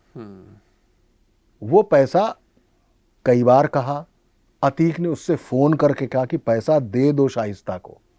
ये लोग एक शादी में मिले, शादी में मिलने के दौरान इन लोगों ने उमेश पाल को हड़काया, लेकिन उमेश पाल तब तक भारतीय जनता पार्टी ज्वाइन कर चुका था और उसने कहा कि अतीक की कब्र नहीं खोद दी तो उमेश पाल नाम नहीं। बात यहां से बिगड़ी। अब अतीक को जेल में यह समझ में आता है कि अब मेरी हैसियत ये हो गई है कि एक पान लगाने वाला भी निकलेगा और ऐसे मार के टीप निकल जाएगा मुझको। अतीक ने कहा कि अब तो भाई साहब गब्बर इस बैक करना पड़ेगा, और उसको शय मिली। दिवाली देखी है आपने कभी? पटाखे छूटते हैं, सही बात है, पटाखे तड़ तड़ तड़ तड़ तड़ तड़ तड़ तड़ छूटते रहते। एक समय आता है जब पटाखों की आवाज बंद हो जाती है। हाँ, हम आराम से खाना पीना खा के सोने चले जाते हैं, तब अचानक एक लड़ी छूटती है। पट पट पट पट। अरे भाई साहब 20,000 की चटाई होती है, वो रुकती ही नहीं है कम से कम 20-25 मिनट। वो दिवाली का विनर होता है, वो किंग ऑफ दिवाली होता है। अतीक ने यही तय किया, उमेश पाल को मारेंगे, दिन दहाड़े मारेंगे। और गुड्डू मुस्लिम का सीसीटीवी फुटेज देख लीजिएगा आप, वो झोले से बम निकाल रहा है और यूं ही फेंक रहा है, किसी को टारगेट नहीं कर रहा है। टारगेट नहीं कर रहा। क्यों? ग्रेंजर क्रिएट करने के लिए। जब तक शटर नहीं बंद होंगे, लोग भागेंगे नहीं, अफरा तफरी नहीं मचेगी, तब तक समझ में नहीं आएगा कौन आ गया है। सही बात। तो वो किलर्स नहीं आए थे, वो अतीक अहमद का गैंग नहीं आया था, उस धुएं के पीछे अतीक खड़ा हुआ था। मैसेजिंग थी। ओहो, बाहुबली देखी आपने? हाँ, जिसमें भल्लाल देव की मूर्ति तो टंग जाती है, लेकिन नारे जब लगते हैं बाहुबली बाहुबली, तो उसको लगता है मेरा इतना भीम काय जो सोने की मूर्ति लगी उससे बड़ा है बाहुबली। वो ग्रेंजर क्रिएट करने के लिए अतीक ने यह काम कराया। उसको मालूम नहीं था, उसको मालूम नहीं था कि अब उसके खद्दर का कुर्ता उतर चुका है। अखिलेश यादव एक मंच पर उससे मिले, अतीक आके अखिलेश यादव पे हाथ रखने की कोशिश करके कुछ बताते हैं, अखिलेश यादव से धक्का दे देते हैं। समय बदल चुका है। अखिलेश यादव मुलायम सिंह के बेटे जरूर होंगे, लेगेसी जरूर मिली है उनको, लेकिन अलग मिजाज का नेता था वो। उसने अतीक को ऐसे करके किनारे किया दूर से। एक मैसेज होता है सर ये। सही बात है। और अखिलेश यादव ने दिखा दिया कि मैं अलग किस्म का हूं, ये सब यहां पे नहीं चलेगा। उसको समझ में आ गया कि सर्वाइवल मुश्किल अब सर्वाइवल मुश्किल है। उस मुश्किलात को खत्म करने के लिए फिर एक बार अपना नाम बनाने के लिए उसने ये कर दिया। लेकिन उत्तर प्रदेश में योगी आदित्यनाथ की सरकार आ चुकी थी। मनोज जी, अतीक का जो भाई था अशरफ, उसको लेकर भी बड़ी तरह की चर्चाएं, खासतौर पर जो उसका रंगबाज मिजाज था, लड़कियों को लेकर था, और जिसमें उसने हदें पार की। रंगबाज मत कहिए सर, अय्याश कहिए। अय्याश कहिए। हाँ, उसमें फिर भी थोड़ी सैनिटी है ना। हाँ, तो उस फिर भी थोड़ी शुद्धता है। एक किस्सा मैं ये भी सुन रहा था कि वो शायद किसी रेस्टोरेंट में बैठा, वो सामने एक लड़का लड़की बैठे थे और उसको लड़की पसंद आ गई, तो वेटर ने पूछा आप क्या लेंगे, तो उसने कहा आज तो इन्हीं को ही खाएंगे हम। तो इस हद तक, मतलब ये तो जो हम हिंदी फिल्मों में या वेब सीरीज में देखते हैं, सच में इस तरह की चीजें होती थी। और वो आदमी पता नहीं कितनी लड़कियों की उसने जिंदगी खराब की। उस बारे में क्या बताइए, क्या उसकी मतलब हिमाकत क्या थी उसकी? सिविल लाइंस के 2 होटल थे जिसमें उनका एक स्वीट हमेशा बुक रहता था। ओके। जो लड़की उनको पसंद आ जाती थी वो लड़की उस होटल में होती थी। उठा लेते थे, उठा लेंगे, मर्जी से आ जाएंगे, नाम सुन के आ जाएंगे, हर तरीके से। न जाने कितनी लड़कियां मार के फेंक दी गई साहब। घरों में अब्यूजिंग हो जाती है, लोग मुकदमा नहीं लिखाते। बलात्कार हो जाता है, लोग मुकदमा नहीं लिखाते हैं। अब थोड़ी सी अवेयरनेस आई है, आदमी जाने लगा है, नहीं होता था। अतीक ने कितने लोगों को मरवा के फेंकवा दिया, पुलिस वालों को फोन कर दिया कि लाश उठा लेना। ये लड़की की बात नहीं कर रहा हूं। हाँ, ये सामान्य। हाँ, ये आम लोगों की बात। और दरोगा को सीधे फोन करके, फला थाने के थानेदार को फोन करके कहा उठा लो, लाश पड़ी हुई है। ये अशरफ करता था। तो रेस्टोरेंट में थी लड़की, उसको दिखी, लड़की दिखी, बॉयफ्रेंड के साथ आई थी। तो उसने कहा साहब क्या लेंगे? बोले आज इन्हीं को लेंगे। तो बोले साहब यहीं सर्व कर लूँ या रूम में खाएंगे? बोले यहाँ खाएंगे तो हड्डी कहाँ फेंकेंगे, रूम में भेज दो। तो अशरफ ऐसा था, और वैसा वो भी था, बेटा उसका जो मारा गया, असद, वो भी ऐसा ही था। एक लड़की को लगातार टॉर्चर किया उस लड़के ने, सब कुछ किया उसके असद ने। वो लड़की मैं फैमिली के मुंबई भाग गई, इतना जीना हराम कर दिया था। शादी करनी नहीं है, सिर्फ सेक्स टॉय था उसके लिए वो। और जब मार दिए गए सब लोग, वो फिर आ गए वापस। तो एक आतंक का युग खत्म हुआ है इलाहाबाद में। एक आतंक का युग खत्म हुआ है। आज अतीक का बेटा जब गुहार लगाता है कि हमको अन्यथा परेशान ना किया जाए। मुख्यमंत्री जी से गुजारिश है हमारी हाथ जोड़ के। कितने लोग गुजारिश करके चले गए होंगे। एक आदमी गाड़ी बैक नहीं करेगा, उसकी हत्या हो जाएगी। एक लड़की जो अपने रिश्तेदार की लड़की है, वो सिर्फ एक ड्राइवर के साथ भाग गई थी। प्यार तो किसी को किसी से भी हो सकता है, बिल्कुल, लेकिन पहली बात तो ड्राइवर था, दूसरी बात वो हिंदू भी था। अरे बाप रे। तो अतीक ने उसको तो मरवाया, अपनी रिश्तेदार की बहन भी मरवा दी, ड्राइवर को भी मरवाया और लड़की को ऑनर किलिंग करवा दी। ऑनर किलिंग करा दी। ये मदरसा आपको पता ही है, हाँ। बच्चियां शिकार हो गई। डिटेल में बताइए जरा उस मदरसे कांड के बारे में। और ये भी मुझे जानना है कि मनोज जी, पहले आप उसका जिक्र कीजिए, मदरसा कांड क्या था? एक्चुअली क्या था, ये जो अतीक बेसिकली रेलवे स्क्रैप का काम करता था। ठीक है, वो बड़ा काम था वो। हाँ, उस पूरी बेल्ट पे। नॉर्थ ईस्ट है, क्या कहलाता है वो, नॉर्दर्न रेलवे। हाँ, नॉर्दर्न रेलवे का सबसे बड़ा स्क्रैप का काम था इलाहाबाद में। इलाहाबाद से ही सब कुछ गवर्न होता है रेलवे का, यूपी की तरह इधर पूरा पे। तो स्क्रैप का मतलब रेलवे का जो स्क्रैप निकलता था। तो अतीक का गैंग बड़ा हो चुका था, चांद बाबा को वो मार चुके थे। तो पहले तो वसूली चलती, फिर उसको लगा गैंग बड़ा हो गया है, आदमी बड़ा होना है, खर्चे ज़्यादा बढ़ गए, तो स्क्रैप का धंधा शुरू किया उसने। अब वो करोड़ों का स्क्रैप लाखों में खरीद के अरबों में बेच देता था, इस टाइप का मसला था, दबदबा था। इसके बीच में लालू यादव रेल मंत्री थे। उन्होंने कहा कि मोटे स्क्रैप से, जो मोटा स्क्रैप है रेलवे का, हाँ। उससे रेलवे के पहिए बनेंगे। अब इसको स्क्रैप में नहीं किया जाएगा। तो महीन वाला स्क्रैप बचा जो किसी काम का नहीं था। और दूसरा, झांसी इतना तंग आ चुके थे इलाहाबाद वाले स्क्रैप वाले लोग, झांसी, उसको झांसी शिफ्ट कर दिया। अब यहां से अतीक का धंधा कम हो गया। अब अतीक करे तो क्या करे, क्या हो सकता है इलाहाबाद में? तो इलाहाबाद में या तो गंगा जमुना में बालू मोरंग खोदी जाए, उस पर दूसरे लोगों का हाथ था वहां पे। तो अतीक की नजर पड़ी कछार पे, गंगा कछार की जो जमीन है उस पर पड़ी है। वो उसने कब्जा करना शुरू की, खरीदना शुरू की।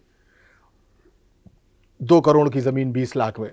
जब ये ऐसा होता चला गया तो सिविल लाइंस, दारागंज, फलानी जगह जो प्लॉट खाली से पड़े थे, जो मकान खाली हो चुके थे, उनको हत्या करके, लिखवा के, डरा के, अब वो सिविल लाइंस तक पहुंच गया। ये जो कछार की जमीन थी, इसमें वो अपनी एक हाउसिंग प्रोजेक्ट बनाया था, जिसका पैसा नहीं दे रहा था ये उमेश पाल। हाँ, इलाहाबादी लैंग्वेज में पैसा कह गया। उसमें एक मदरसा पढ़ता था, ओके। अल मोहम्मदिया, नाम भूल रहा हूं मदरसे का। वो मदरसा डिजाइन बिगाड़ रहा था। ओके। तो उसने मदरसे के उससे कहा कि, और वो लड़कियों का मदरसा था केवल, कहा कि तुम इतने हिस्से में मदरसा कर लो, बाकी सब छोड़ दो। उसने कहा साहब छोड़ेंगे नहीं। तो मदरसा इतने सालों से चल रहा है, अंजुमन कुछ इस तरीके का नाम था। 2-4-5 बार समझाया गया, हो गया बलात्कार। तो क्या किया फिर अतीक ने बदले में? क्या किया अतीक के ने अपने गैंग उतार के वहां बच्चियों से बलात्कार करा दिया, मुस्लिम बच्चियों से। मदरसे में मुस्लिम ही पढ़ेंगे, गुरुकुल तो है नहीं सर। हाँ, नहीं, मैं इसलिए भी बात, हाँ, बिल्कुल। आप जिसलिए पूछ रहे हैं उसलिए बता रहा हूं आपको। दर्दनाक कांड है सर। 13-13, 12-12 साल की लड़कियां सर, 16 साल की लड़कियां हैं। उसमें रिक्शे वाले, खोमचे वाले, ठेले वाले पकड़ाए गए। और ये मुलायम सिंह की गवर्नमेंट का लास्ट इरा था। ये लास्ट इरा 3 कांड हुए। एक निठारी, दूसरा मेरठ में कविता कांड, वो जो एसोसिएट प्रोफेसर मार दी गई, आज तक उसकी लाश नहीं मिली, जिसमें रालोद वाले जो मंत्री थे सरकार के साथ, किरणपाल सिंह, मिराजुद्दीन, ये सब, इनका सबका नाम आया था। और मदरसा कांड, तो मदरसा कांड में बच गया वो। जमीन अतीक को मिल गई, मदरसे की जमीन तो आई गई ना। तो उस कांड के बाद उन्होंने जमीन खाली कर दी। ओ, क्या करते? तो उस वक्त कितनी बच्चियों के साथ ये गलत काम हुआ था? मेरे ख्याल से करीब से 7 बच्ची, 8 बच्चियां थी। ओके। वो बलात्कार नहीं था सर, मैसेज था। देखिए, जब एक आदमी गाड़ी बैक करने के लिए तैयार नहीं होता है, और तैयार ना होने की वजह है, वो बैक करके पीछे गली में फंस रहा है, वो कह रहा है आप गाड़ी इधर कर लीजिए तो मैं यूं निकाल लेता हूं, क्योंकि आपके पास बैक करने की जगह है। हाँ, मेरे पास स्पेस नहीं है। उसने कहा अच्छा तुम सलाम से बैक करवाओगे। ये जब चीज होती ना, हर चीज का एक मैसेज है सर। लेकिन मनोज जी, अगर मैं फिर उस क्रिमिनल माइंडसेट को मैं समझने की कोशिश कर रहा हूँ। समझ गया, आप पैसा कमाने के लिए किसी हद तक जा सकते हैं, आप अपने अहंकार में किसी हद तक जा सकते हैं, लेकिन आदमी कितना भी शैतान क्यों ना हो, कितना भी दरिंदा क्यों ना हो, अगर उसमें लेश मात्र भी मानवता है तो एक पॉइंट पर आकर वो सोचता है कि क्या मुझे ये करना है। अगर कोई मदरसे की ज़मीन खाली नहीं कर रहा, रिवेंज के तौर पर ये आइडिया आपके दिमाग में आता है कि मैं 12 या 13 साल की बच्चियों के साथ गलत काम करवा दूं, बिना ये सोचे कि उन बच्चियों का उस ज़मीन को खाली करने या ना करने से कोई लेना देना नहीं है, अगर आप ये सोच ही नहीं रहे हैं और ये आप करवा पा रहे हैं, मैं उस क्रिमिनल माइंडसेट की जो घिनौनापन है उसको समझने की कोशिश कर रहा हूं। और जो मुझे हैरानी होती है कि उसके बावजूद, अगर जब अतीक का भी मर्डर हुआ, कुछ भी हुआ, तो बहुत सारे उसकी बिरादरी के लोग भी थे, मुझे नहीं कहना चाहिए, जो खुलकर कह रहे थे कि वो तो रॉबिन हुड था। तो क्या वो लोग ये सब नहीं जानते हैं, भूल गए हैं? जब मदरसा कांड हुआ तो मुस्लिम पंचायतें बैठी, अतीक ने पंचायतों में माफी मांगी, लेकिन उसके बाद अतीक कोई चुनाव नहीं जीत पाए। वो मुसलमान जो अतीक को अपराध से पॉलिटिक्स की दुनिया में वोट देकर लाई थी, वो वोटर, कंसोलिडेट वोटर, अतीक तो डेमोग्राफी चेंज कर रहा था, मालूम आपको? हाँ। वो कछार में जो उसका विधानसभा थी, वहां पे पकड़ पकड़ के मुसलमान ला रहा था। वहां वोटर बनेगा वो, ताकि उसकी जीत हमेशा मोहर बंद रहेगी। जीतेंगे तो है ये, लेकिन मदरसा कांड के बाद अतीक हर चुनाव हारे हैं। उसके बाद मुसलमान समझ गए कि ये अपराधी है। अतीक जानते हैं किसका था? अतीक हिंदू का नहीं था, अतीक मुसलमान का नहीं था, अतीक रिश्तेदारों का नहीं था, अतीक दोस्तों का नहीं था, किसी का नहीं था। अतीक सिर्फ अशरफ का था, अतीक सिर्फ शाइस्ता का था, अतीक सिर्फ अपने बच्चों का था, और अतीक सिर्फ दरिंदगी का था, हैवानियत का था, शैतानियत का था। इसके अलावा अतीक किसी का नहीं था। और हम चर्चा के आखिर में आ रहे हैं, तो यूपी की राजनीति की बात ना हो तो ऐसा तो नहीं हो सकता। बड़ा सीधा और डायरेक्ट सवाल पूछता हूँ, और आपने मुझे पहले भी कहा था कि मुझसे कुछ भी पूछिए, मैं बेझिझक जवाब दूंगा। बहुत सारे लोगों का परसेप्शन यूपी को लेकर यह है कि एक तो योगी आदित्यनाथ की जो छवि है या जो उनका तरीका है, भले कुछ चीज़ें पॉलिटिकली करेक्ट हो ना हो, लेकिन लोगों को पसंद है, बतौर नेता भी पसंद है, तौर तरीके भी पसंद है, और बहुत सारे लोग उनको भावी प्रधानमंत्री के तौर पर भी देखते हैं। बिल्कुल बिल्कुल। लेकिन ये भी चीज़ स्पष्ट है और साफ तौर पर सामने है कि शायद सेंटर में बीजेपी के भीतर शायद कुछ लोग उनकी इस लोकप्रियता से या उनके इस बढ़ते कद से थोड़े विचलित हैं, बेचैन हैं। क्या आप इस चीज़ से एग्री करते हैं? क्योंकि ऐसे बहुत सारे उदाहरण हैं कि अपनी पसंद का चीफ सेक्रेटरी नहीं रख पा रहे हैं, बड़े जो पुलिस अधिकारी हैं वो उनकी पसंद के नहीं आते हैं, जो टॉप की मैं बात कर रहा हूँ। कितनी इसमें सत्यता है? पहले तो ये कि हाँ, बेचैनी है उनकी लोकप्रियता को लेकर सेंटर बीजेपी में, और दूसरा उनको उस तरह से फ्री एंड नहीं मिला, और इसमें मैं 2024 के लोकसभा में जो टिकट वितरण हुआ उसको भी शामिल करूँगा। देखिए, संभावना की कोई बात ही नहीं है, क्योंकि ये प्रूवन फैक्ट है। दूसरा, आप कहते हैं कि इसमें कितनी सत्यता है, ये सत्यता ही है। अच्छा, इसमें कितनी और उतनी की बात ही नहीं है। तो मतलब योगी जी की लोकप्रियता से खुद बीजेपी के बड़े नेताओं में बेचैनी है, इसमें सत्यता है। चलिए, माफ कीजिएगा, मैं एक चीज आपको पलट कर दे रहा हूं, उसका एक लाइन का जवाब दे दिए और काम खत्म करते हैं। यहां हमारे 3 लोग बैठे हुए हैं जो हमें देख रहे हैं अपनी अपनी आंखों से। इन तीनों से पूछ लीजिएगा और आप बता दीजिएगा, ठीक है, नरेंद्र मोदी के बाद अगर प्रधानमंत्री बनना चाहिए तो किसे बनना चाहिए? हाँ, वो तो उसमें तो कोई दो राय नहीं है, चर्चा का विषय ही नहीं है। किसको बनना चाहिए? वो तो चर्चा का विषय ही नहीं है। अमित शाह को बनना मैंने पहले सब, हाँ, उस तरह से उसी तरह की बात कर रहा हूं। अमित शाह को बनना चाहिए। हाँ। नरेंद्र मोदी जी के दिमाग में क्या होगा, दिल में क्या होगा? अमित शाह मेरे उत्तराधिकारी बने।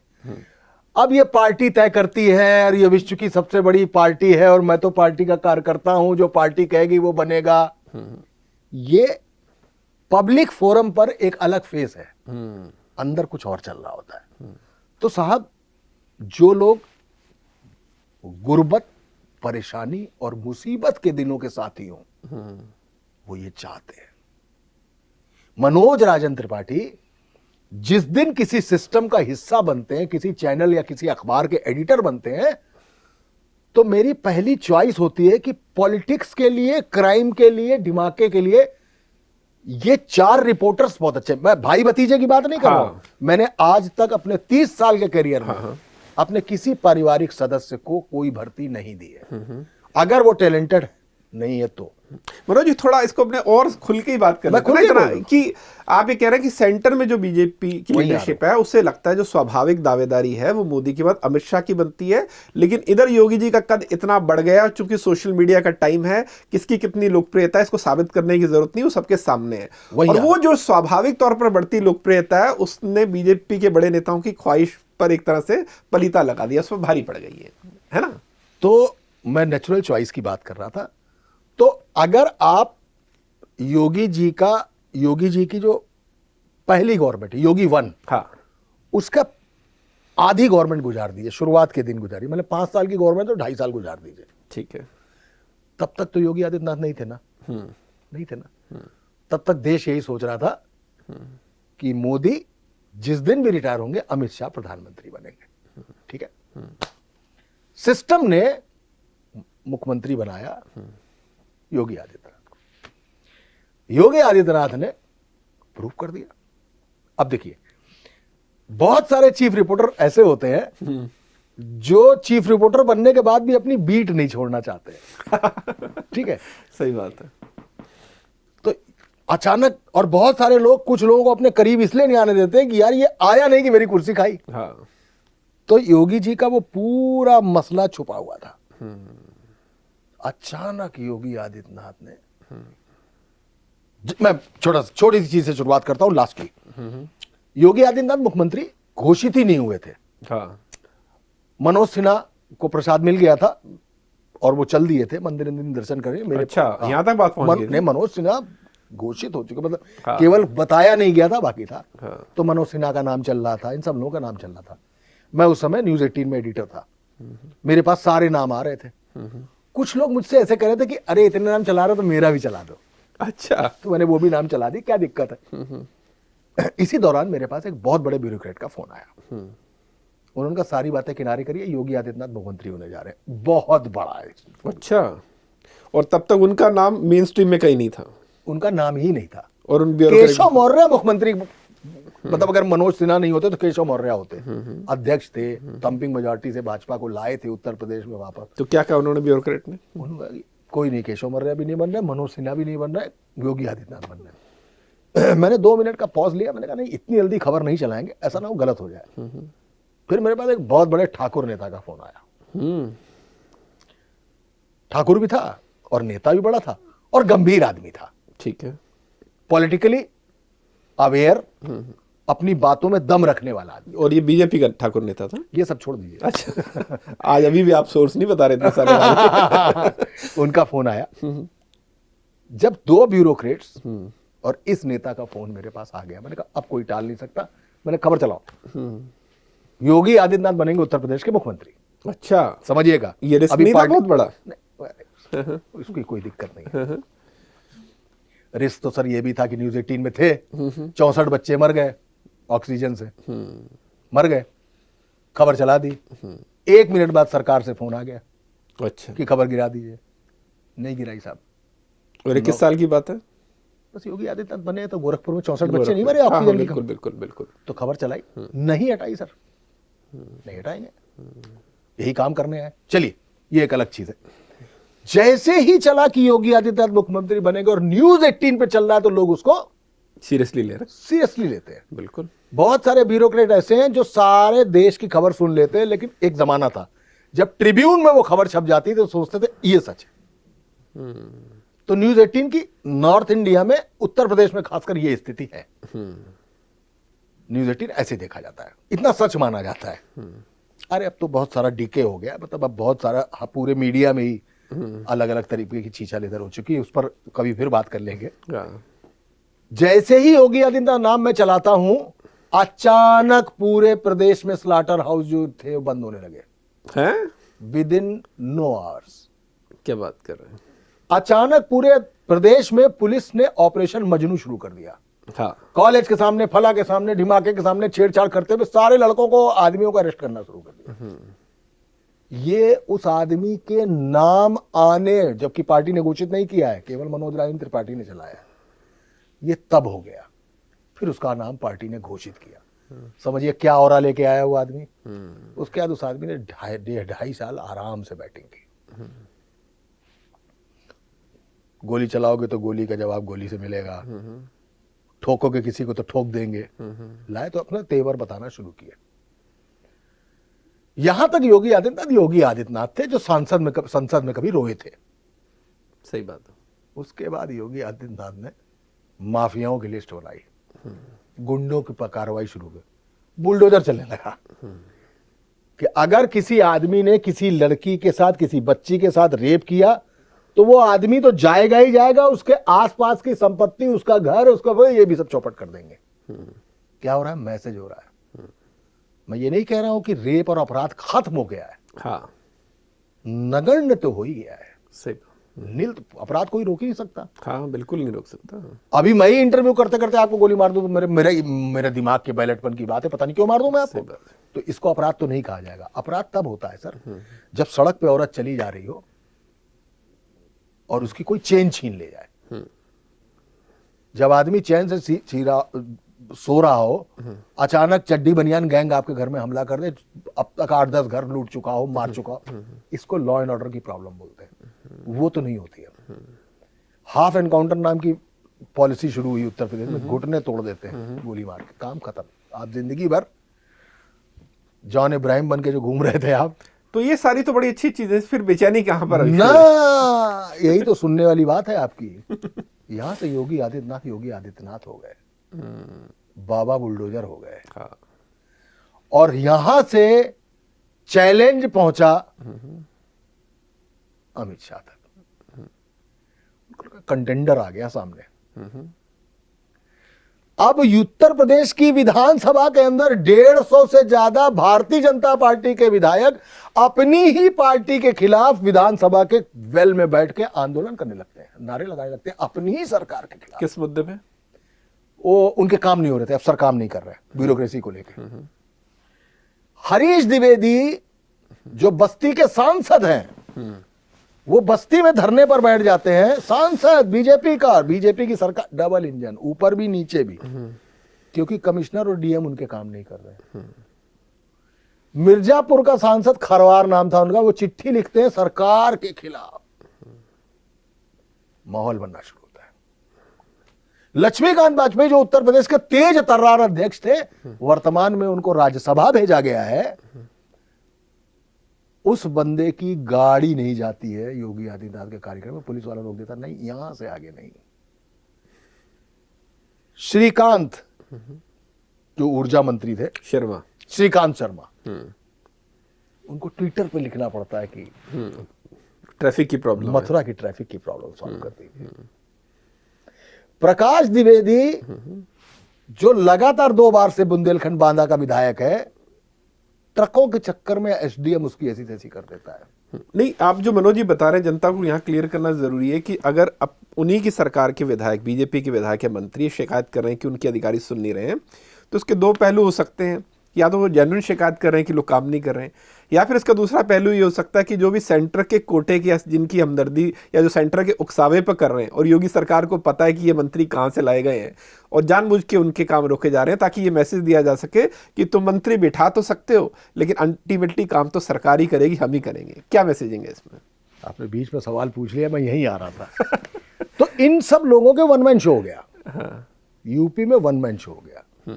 अब वन मैन शो ऊपर, प्रधानमंत्री के अगला प्रधानमंत्री कौन, अगला मोदी कौन, इसको चैलेंज कर दिया इसने। हाँ।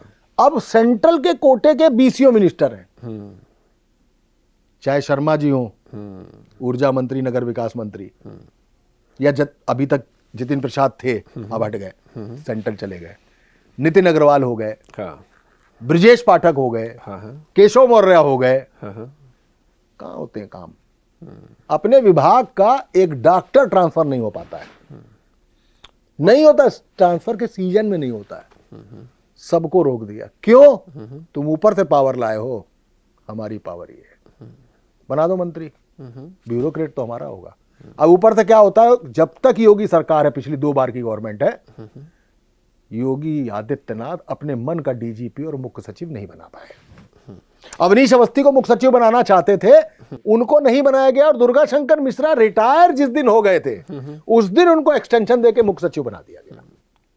और मनोज, इसमें कितनी सच्चाई है कि 2022 में जब इलेक्शन होने थे तो उससे पहले बीजेपी ने तैयारी कर ली थी कि योगी को हटा देते हैं किसी आधार पर, और कुछ बीजेपी ने कुछ शायद बाहर से, दिल्ली से भी कुछ लोग आए थे जिनको योगी के बंगले के आसपास कहीं घर देने की तैयारी थी, उनको मंत्री बनाने की भी तैयारी थी, लेकिन योगी ने स्टैंड लिया कि नहीं, ये नहीं होगा मेरे होते। ऐसा भी कुछ कॉन्फ्लिक्ट हुआ था, लेकिन बाद में बीजेपी को पीछे हटना पड़ा। कितनी सच्चाई इन बात? मैं शर्मा जी का पूरा नाम भूल रहा हूँ, एम के शर्मा नाम क्या? नहीं, ए.के. शर्मा। ए.के. शर्मा।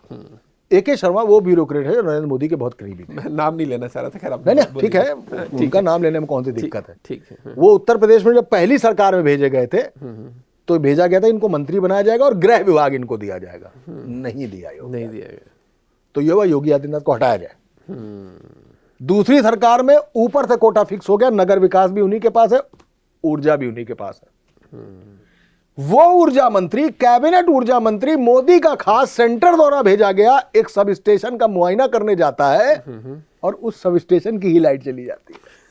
वो मोबाइल की टॉर्च से रजिस्टर चेक कर रहा है। अब आप समझिए, मैसेज समझिएगा। मैं उन कार्टूनिस्ट लक्ष्मण साहब जो थे, कार्टून बनाते थे, क्या होता, आयरनी कितनी है इसके अंदर कि एक ऊर्जा मंत्री जो पूरे प्रदेश में बिजली दे रहा है, वो बिजली के सब स्टेशन में अपनी मोबाइल की टॉर्च से रजिस्टर देख रहा है। कार्टून और कहानी अपने आप में कंप्लीट है। ये हालत है मंत्रियों की। तो तुम डाल तो हम पात। आज प्रदेश सरकार तैयार हो गई ना जातिगत जनगणना कराने के लिए, सेंट्रल तैयार हो गई ना जातिगत जनगणना। लेकिन उत्तर प्रदेश में क्या चल रहा है? उत्तर प्रदेश में आज भी हिंदू मुस्लिम ही चल रहा है। चाहे संभल में होली हो तो मस्जिदों को तिरपाल चढ़ाना पड़ेगा।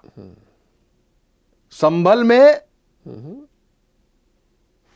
कल्कि का अवतार है, अब तक 74 तीर्थ स्थल ढूंढे जा चुके हैं। क्यों मालूम है? ये योगी का स्टाइल ऑफ पॉलिटिक्स है। माहौल बना के रखना चाहते हैं। वो ध्रुवीकरण की ही राजनीति पे काम करना चाह रहे हैं, जबकि सेंट्रल गवर्नमेंट अब जातियों को साथ लेके चलना चाह रही है, क्योंकि अयोध्या हार चुकी है। तो वो अपनी पॉलिसी से चला रहे हैं, लेकिन योगी आदित्यनाथ उत्तर प्रदेश अपनी पॉलिसी से चला रहे हैं। उनको मालूम है बिल्कुल कि उन्होंने जो चेहरा कमाया है वो चेहरा प्रधानमंत्री लायक हो गया। मैं एक लाइन कहूंगा, मैं पूरे देश में जाता हूं, दुबई भी घूम आया हूं किताब के लिए। ठीक है। वहां जब मैं स्टोरी टेलिंग के लिए बुलाया जाता हूं या मुझसे कोई क्वेश्चन पूछते हैं, मैं आपको सच बताऊं, बुलाने वाले लोग मुझसे एक बात जरूर कहते हैं, सर आपसे योगी आदित्यनाथ के बारे में जरूर बात करनी है। अब आप ये समझ लीजिए, अक्रॉस इंडिया, बिल्कुल अक्रॉस पार्टी लाइन, हर जगह आदमी योगी आदित्यनाथ के बारे में बात करनी चाहिए, तो उस आदमी ने अपना कद कहां पहुंचा दिया। तो जब योगी आदित्यनाथ ने अपने कर्म से, अपने स्टाइल ऑफ पॉलिटिक्स से अपने आप को वहां पहुंचा दिया है, तो दिक्कत किसको हो सकती है? बिल्कुल उस आदमी को जो मोदी के बाद अगला पसंद हो सकता है। लेकिन जिसे कहते हैं ना मनोज, इसमें मुझे खुद उदाहरण की याद आता है कि जब सच इतना सामने है प्रत्यक्ष तौर पर, उससे हम आंख तो नहीं मूंद सकते। 2014 में के चुनाव से पहले 2013 में जो गोवा में सम्मेलन था, आपको याद हो, जब आडवाणी जी शायद खुश नहीं थे कि, और उनके साथ आडवाणी जी का सुषमा जी, शिवराज सिंह चौहान भी शायद नहीं चाहते थे कि मोदी की दावेदारी हो। लेकिन मोदी का तब तक वो रसूख या कद बन चुका था कि उससे कोई डिनाई नहीं कर सकता था। और चूंकि डिनाई नहीं कर सकता था तो बीजेपी को स्वीकार करना पड़ा उस वक्त मोदी को। तो क्या यही स्थिति आज नहीं है? क्योंकि और आज तो सोशल मीडिया और 10 साल बाद ज्यादा बहुत बड़ा हो चुका है। जो आप कह रहे हैं कि दुबई में लोग आपसे योगी के बारे में पूछ रहे हैं, खुद बीजेपी के किसी स्टेट में इलेक्शन होता है, लोग कहते हैं योगी की रैली करवाओ। जब ये सच इतने प्रत्यक्ष तौर पर सब सामने है, तो सिर्फ आपके चाह भर लेने से कि नहीं इनकी स्वाभाविक दावेदारी बनती है, नहीं अभी उसकी तो उम्र बहुत कम है, इससे कुछ नहीं होगा ना। क्योंकि इकबाल तो किसी भी लोकतंत्र में आखिर में जनता का ही है ना। जनता ने अगर तय कर लिया तो आप कब तक उस सच से आंखें बंद करें, मुंह मोड़ेंगे? हाँ, मतलब अब तय तो विद इन पार्टी होना है। जैसे राजनाथ सिंह या जितने भी लोग थे, सारे लोग थे, चाहे भले ही मोदी के विरोध में रहे हो, लेकिन मोदी को आखिरकार चुनाव का चेहरा बनाना तो पड़ा। तो ये योगी को चेहरा बनाना पड़े तो ऐसा संभव है, और संभव किसी अमित शाह के काम में कोई कमी थोड़ी ना है। हाँ। और मोदी हैं, योगी हैं।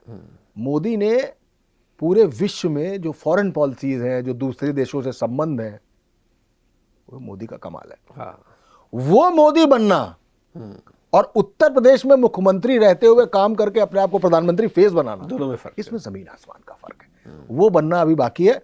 लेट्स सी 2027 का चुनाव में क्या होता है, उसके बाद देखते हैं। हाँ बिल्कुल मनोज जी, खैर बहुत शुक्रिया मनोज जी आपका। इस पर मैं ये टिप्पणी बस जरूर करूंगा कि जब योगी नहीं आए थे 2017 में, तब भी बहुत सारे लोगों की अप्रीहेंशन थी कि अरे आपने तो एक यूं कहीं कि एक धार्मिक व्यक्ति को राजनीति में उतार दिया, वो कैसे एडमिनिस्ट्रेशन संभालेगा। लेकिन आज जो उनका मॉडल है, कुछ भी कहो सही है गलत है, लेकिन हम देखते हैं कि राजस्थान में जब कांग्रेस की सरकार थी वहां भी अपराधियों के बुलडोजर चले थे, मध्य प्रदेश में भी चले थे, अभी कश्मीर में भी हम देख रहे हैं, और बहुत सारी चीजों में लोग फॉलो करते हैं। तो 17 में भी शंकाएं लोगों ने जाहिर की थी, लेकिन आज लोग उन्हीं उनके प्रशासनिक क्षमता की वजह से तारीफ भी करते हैं। तो फिर पीएम बनेंगे, उसके बाद अगर नौबत आती है तो तब पता चलेगा उसकी योग्य है नहीं। नहीं, अभी तो बीजेपी को और भी देखना और पड़ेगा। भी देखना है, हाँ। अभी बीजेपी को और भी देखना है। और उत्तर प्रदेश में अखिलेश यादव कोई कमजोर आदमी नहीं है। हाँ। उनका पीडीए फार्मूला ने दिखा दिया लोकसभा चुनाव में, जहां उत्तर प्रदेश में बिना योगी के सीटें कहां से कहां पहुंच गई थी। वहां योगी के रहते हुए भाजपा ने अगर उत्तर प्रदेश जीत लिया होता पिछली बार की तरह, तो क्या आज एनडीए की सरकार होती? आज बीजेपी की थंपिंग मेजॉरिटी की फिर सरकार होती, और किसी नीतीश कुमार या चंद्रबाबू नायडू की बैसाखी नहीं लेनी लेकिन उसके लिए तो जिम्मेदार खुद बीजेपी है ना। वहाँ टिकट वितरण में लोग कहते हैं, इसमें भी आप ज्यादा बेहतर बता पाएंगे कि विद इन पार्टी झंझट है भाई। कि चली नहीं ना उनके टिकट वितरण में। सेंट्रल कभी कभी ये करता है कि सीटें कम हो जाए तो योगी को मुख्यमंत्री ना बनाना पड़े, तो योगी भी कुछ करते हैं कि कुछ ऐसा हो जाए। तो दोनों तरफ से बातचीत चलती है ना। पार्टी की आपस की जो लड़ाई है ना, इसने एक चांदी की तश्तरी बनाई है और मुद्दा विपक्ष के हाथ में दे दिया है। और विपक्ष के नाम पर मायावती साइडलाइन है, कांग्रेस वहां से लगभग अभी गायब है, आने की कोशिश कर रही है, लेकिन वो साइकिल के करियर पे बैठेगी। उसको वहां पे रोमिंग लगती है, और टावर सारे वहां पे समाजवादी पार्टी के हैं। तो सबसे ज्यादा फायदा समाजवादी पार्टी को है, और समाजवादी पार्टी का पीडीए फार्मूला फिलहाल तो सुपर हिट है। तो ये टक्कर 2027 में मिलेगी, और 2027 विल डिसाइड कि योगी कहां जाते हैं। बिल्कुल। और आपकी जब ये बात करें तो मुझे वो इंग्लैंड और भारत का जो आखिरी टेस्ट चल रहा था, जब लग रहा था इंग्लैंड आसानी से जीत जाएगा, तो हैरी ब्रुक ने खराब शॉट खेला, वो आउट हो गया और भारत का जीतने का रास्ता साफ हो गया। बात इसलिए कर रहा हूं कि कभी कभी जब आप जीतते हुए लग रहे हैं तो आपकी खुद की गलती आपको हरा देती है। तो शायद बीजेपी की राजनीति में वैसा ना हो कि जब लग रहा है उनको कोई कहीं चुनौती नहीं है, तो ऐसा ना हो कि खुद ही अपनी तरफ से इतनी मुसीबतें क्रिएट कर ली जाएं अपनी महत्वाकांक्षा में कि वो दुश्मनों को एक मौका दे दें। तो ये शायद बीजेपी को सोचना है। बहरहाल मनोज जी, बहुत बहुत शुक्रिया आपका, और इतने विस्तार से, इतने प्यार से, और इतने यूं कहूं कि आपने जो जिस तरन्नुम में आप अपनी बात रखते हैं और जो संवाद वाला आपका लहजा है, वो मुझे लग रहा है इस बातचीत को खास बनाता है। और जो हर विषय पे आपकी गहराई है, और सबसे बड़ी बात जो निरपेक्ष तरीके से आप रखते हैं, मुझे लगता है कि उसका कोई सानी नहीं है। बहुत बहुत धन्यवाद सर, आपका वक्त निकाला, बातचीत की और हमारे दर्शकों को एनलाइटन किया। Thank you so much. Thank you. तो इस बातचीत में इतना ही। नमस्कार।